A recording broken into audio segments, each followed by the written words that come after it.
the idea that we sort of evolved to a biologic revolution that started in 1998 when, especially in the IBD space, when anti-TNF, specifically infliximab, was the first anti-TNF approved for Crohn's disease. And then you follow the journey over the last 20 years, and we had it approved for ulcerative colitis in 2005. Then we had adalimumab approved for Crohn's in 2007, certolizumab approved for Crohn's in ulcerative colitis, and adalimumab for ulcerative colitis in certolizumab for Crohn's disease, and then adalimumab for ulcerative colitis in 2011. So that was sort of like the tracking of the biologic revolution in the TNF space. And then we moved in 2014 to a very exciting space, which was the integrin or anti-trafficking biologics or monoclonal antibodies, and that's vedolizumab. Exciting, the idea that you can actually target the cells that are specifically tracking to the gut rather than going after cytokines, which is what really anti-TNF does. It goes after the tumor necrosis factor cytokine, and this was going after the cells that ignite the cascade to produce the cytokines, which is really interesting. So sort of steps before you even make the TNF. And then in 2016, we had ustekinumab, which is another cytokine target, which goes after the IL-12 and IL-23 pathways. And that's where we are really for the biologic space for us. And the really interesting thing is that it's just going to continue.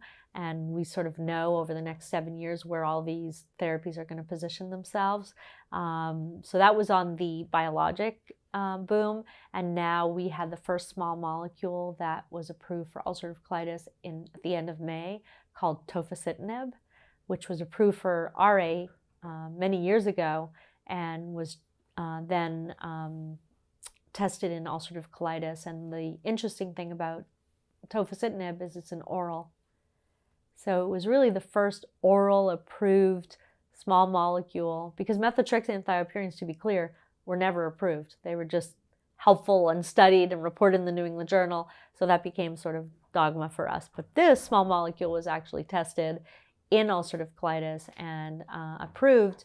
And what's interesting about ustekinumab and tofacitinib, they're sort of the first of these classes, of cytokine for IL-12/23 that we're moving even more specific in that target. And really the next big target is to remove the IL-12 and just focus on the IL-23.